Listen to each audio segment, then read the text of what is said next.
Nag-aaway ba kayo o ano? Magkasama lang kayo.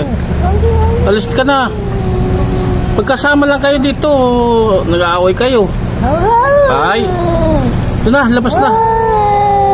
Labas na, labas na. Oh, huwag ka, tama na. Kaysa magsakitan pa kayo. Oh.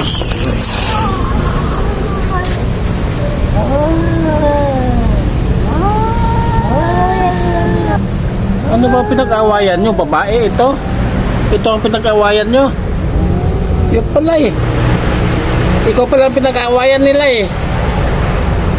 Ha? Ikaw pala ang dahilan mo eh. Ha? Ikaw pala ang dahilan. Ito. Sa babae lang nag-aaway na kayo. Tama na. Tama na.